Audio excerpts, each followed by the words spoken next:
everyone, welcome to Marie's Scrappy Creations, where we sew the scraps of your life into beautiful creations. Today is our introduction to our upcoming quilt along, which will start tomorrow.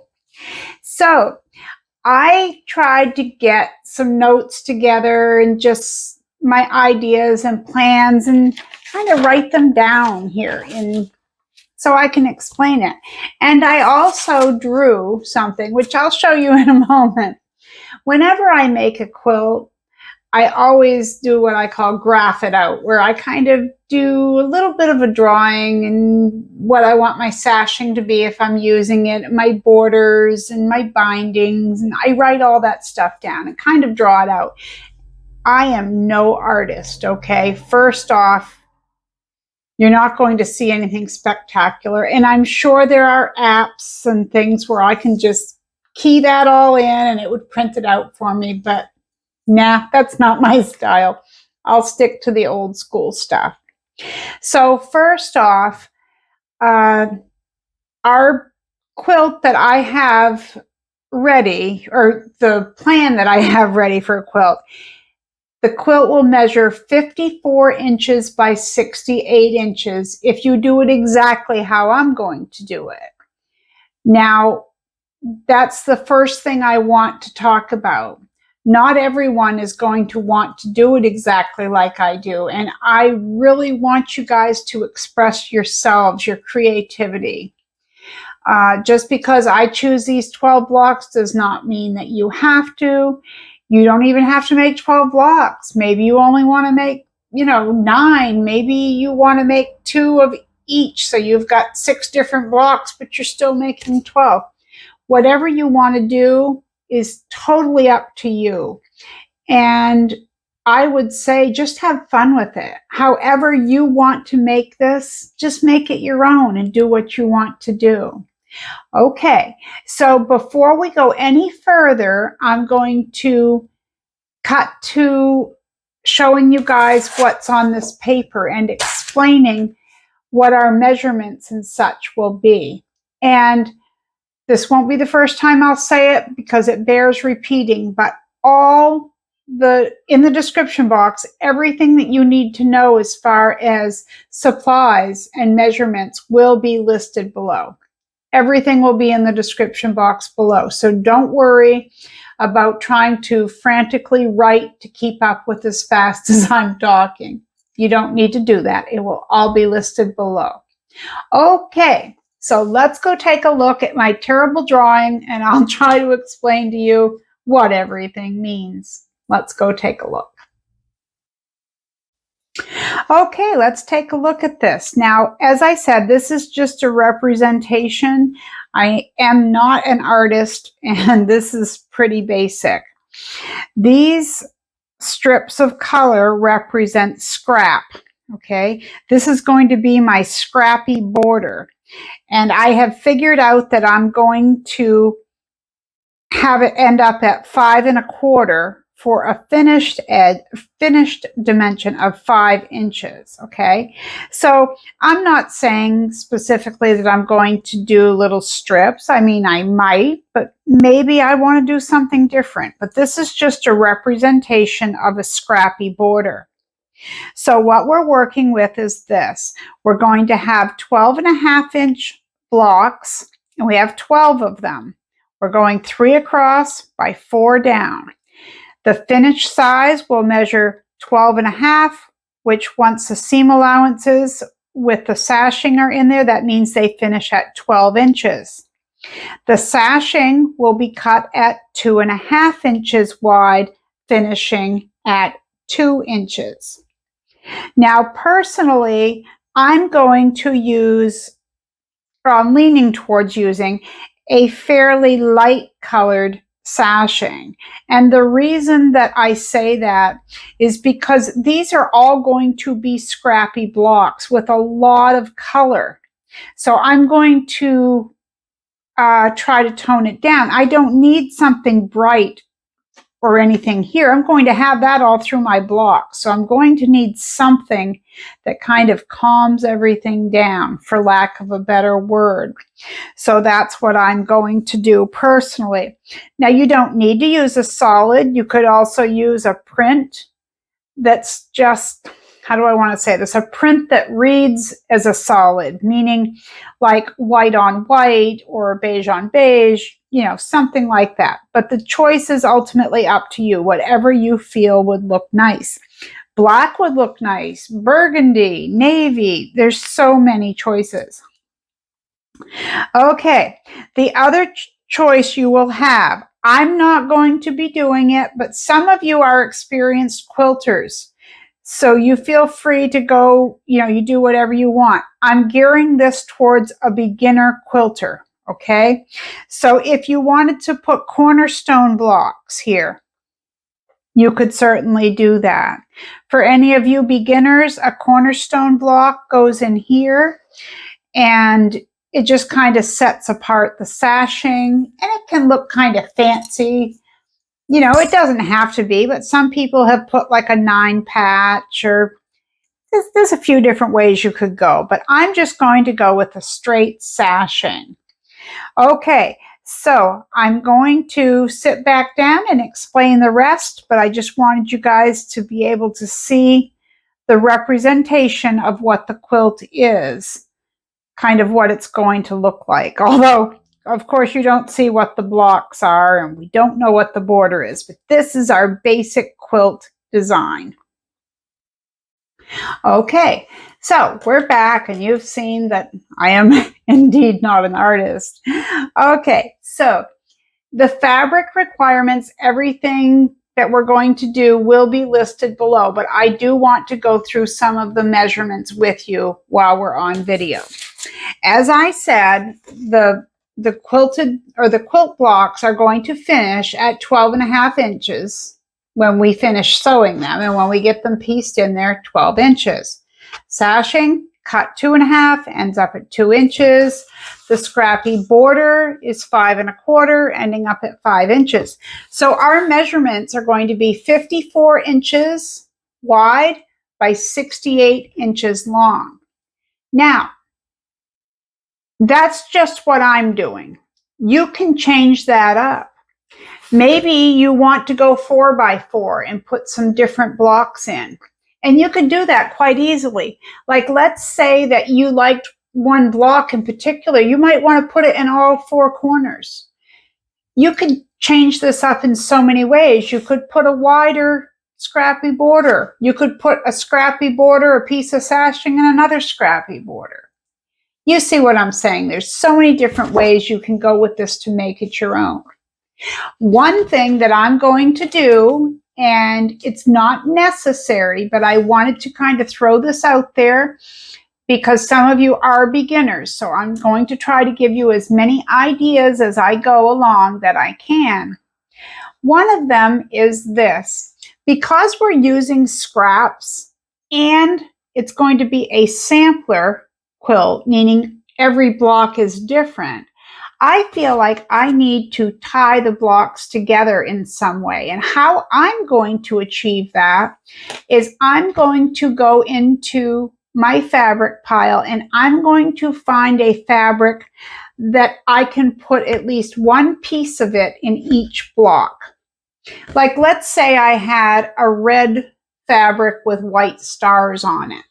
I would make sure that there was one piece of that fabric in each one of these blocks.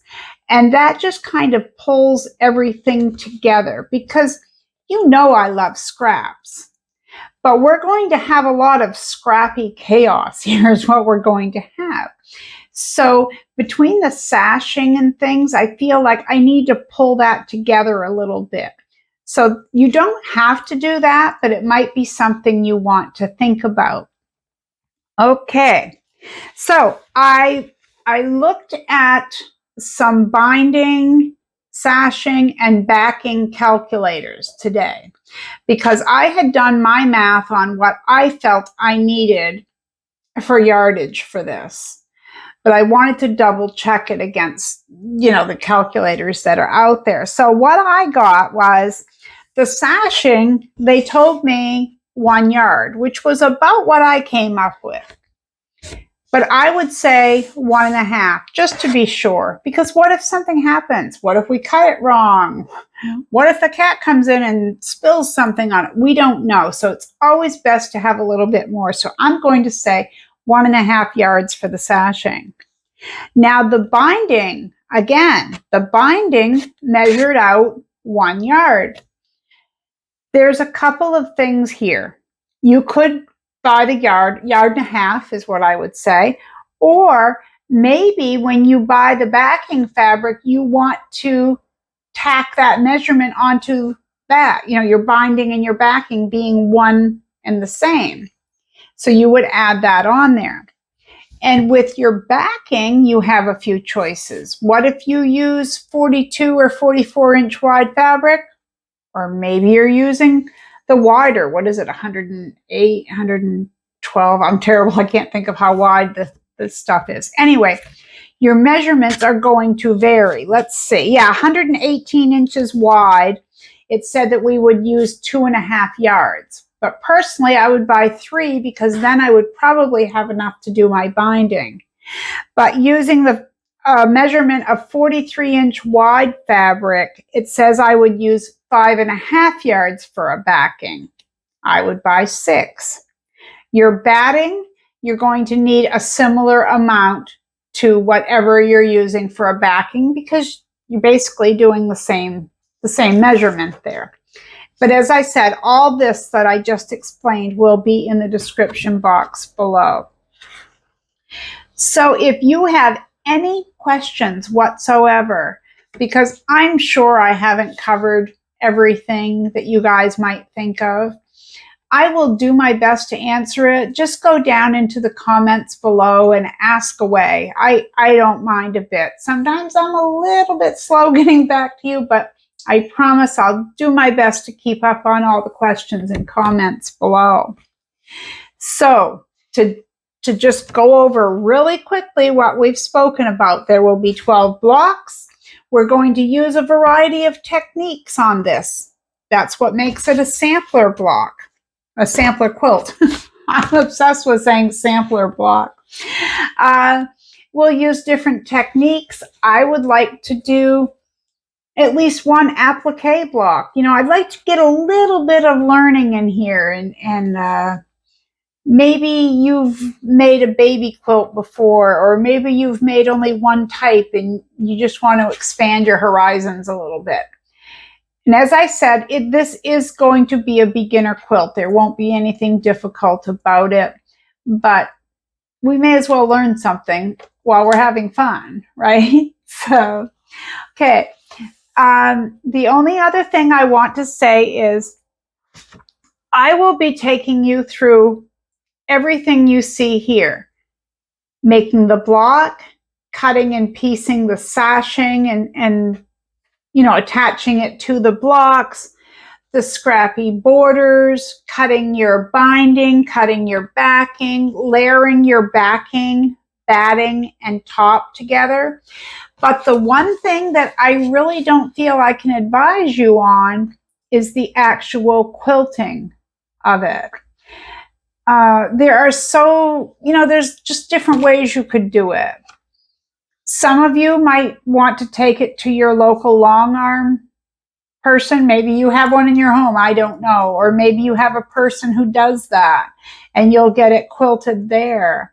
Some of you might put it on your machine and stitch it right at home. Some of you may want to hand quilt it.